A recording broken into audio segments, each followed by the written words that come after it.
Last weekend, we had the largest paper Highlander event in the history of the format, the event to end all events. This was a phenomenal experience, and I just have to give mad props to Pat and the whole team for putting on a tournament which had the entire community, the whole nationwide, hyped. The commitment to giving away not just a Black Lotus, but a Mox, Time Vaults, and armfuls of dual lands still has us all in disbelief. So massive thanks to you guys for putting on this insane event. I got to meet a whole bunch of awesome people there as well, including one person I'll talk about a bit later who gave me some real insight to how I approach tournaments like this one in the future. The event was ultimately won by Grixis, but we wound up with a much more diverse meta than I'd worried about after Canbrawl. There were only 2 Grixis and 2 Storm decks in the top 8, despite these being the decks that people were worried about, alongside 2 different bots lists, a lands deck, and even a Blue Moon list. It's really cool to see all kinds of decks performing at the highest level at such a big event, even when the consensus is that there are these 2 decks that are a cut above. As for me, well, I dropped out in day 1 after going 2, 4, and 7 to 9, although that does factor in a no-show, so really it was more like 1 to 4 and 5 to 9. I can't say it's a result that I'm happy with, especially after my repeated insistence that, no, the deck's good bro, trust. But to be honest, it didn't feel nearly as bad as you'd think. I want to start this video with the round by round, so let's kick it off with Blue Moon.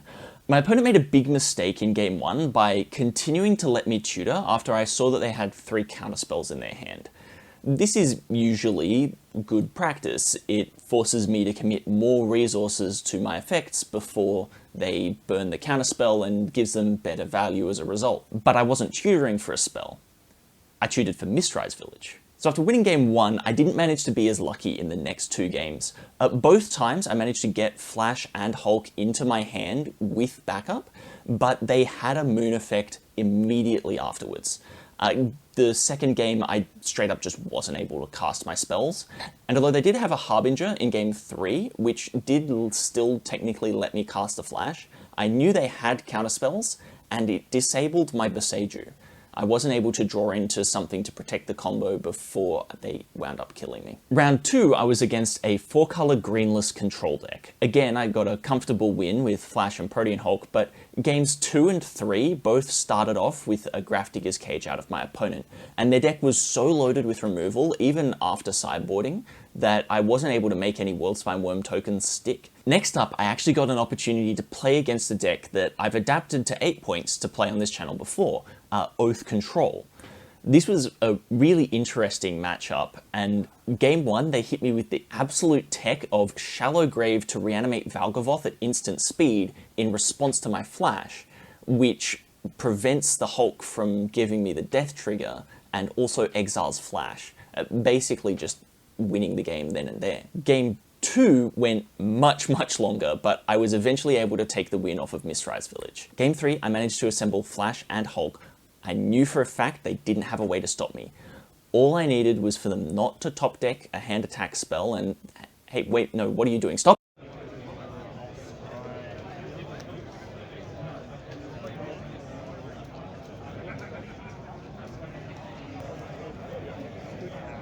Round 5 was my first good matchup, Ruby Red.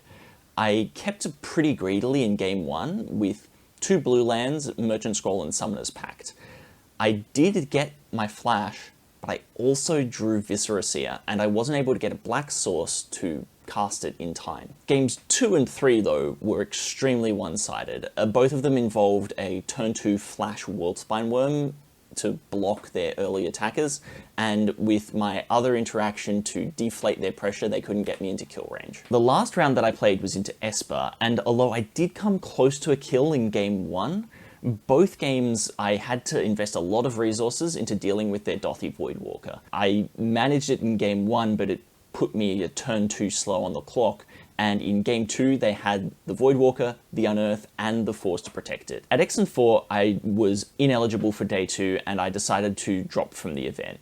Not to say that I was having a bad time, I was still really enjoying myself, but every round had gone at least 10 minutes over time at this point, and I was getting pretty exhausted. At the same time though, as a massive contrast to my last 2 months playing the deck, I was actually quite satisfied with my level of play. Yeah, I lost, but through a series of poor to extremely poor matchups, I managed to keep it pretty close. I was able to put my opponents in positions where they had to have it, and the fact that they did most of the time wasn't actually within my control. So what was within my control? Remember at the start of the video, I mentioned meeting someone who gave me some real insight into my approach to the deck. Well, that person was also named Jonah. I'm now regretting not getting a photo with them, so you'll just have to imagine it going here. Jonah plays a build of Flash that I've called bad, I've called a waste of points, and I've called it slow.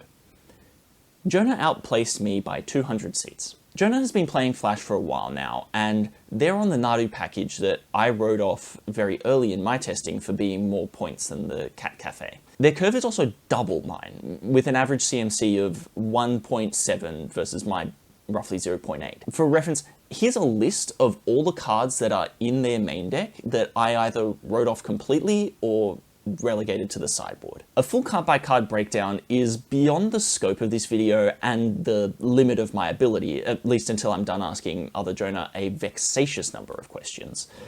But there's a core idea here which their control matchup is much better than mine. The power of Nadu as a 2-card combo, even if it isn't deterministic, allows them to build the deck as a much more controlling shell. They play only the best tutors and the most flexible interaction, leveraging the rest of their deck slots for big card draw. This lets them play a sort of draw-go game and force an opening through almost any kinds of interaction, rather than having to snipe a tiny window at the exact moment it presents itself.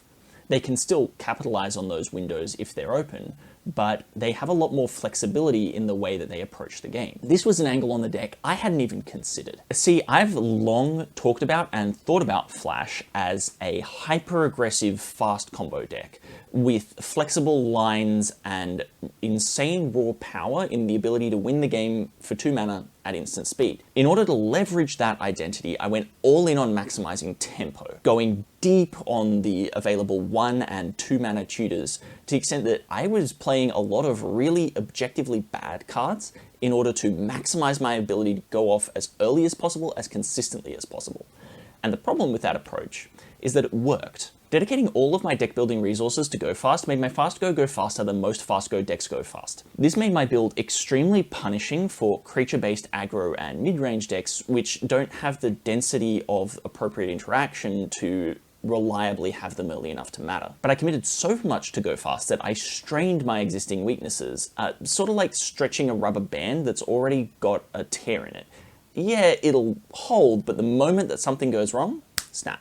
My deck had no way to recoup the card advantage that it lost by burning cards for mana and tutoring pieces to the top of the deck. Once my opponent started interacting with me, I had no choice but to sit there and draw cards one at a time until I somehow managed to cobble together another combo. Yes, I could frequently deal with one form of interaction, but my defensive suite was so spread between opposing hand attack, counter magic, and hate bears that I couldn't reliably keep matching up my interaction with my opponents. This left me with an abysmal matchup into Grixis and Grixis byproducts, like the moon-based control decks which came to punish their greedy mana. And mine. I came into the event knowing that I would have bad matchups, but thinking that they were still winnable. That might even have been true. But I just wasn't preparing for the reality of the situation. I was still prepping for my weekly mix of Taxes, Jund, and Tron, not for the Grixis-based metagame that I had predicted going into the event. Instead of picking another deck to work on or examining the ways that I could build around this combo in a way that addresses its weaknesses, I doubled down and I got punished. This really wasn't helped by another big factor which really affected my performance.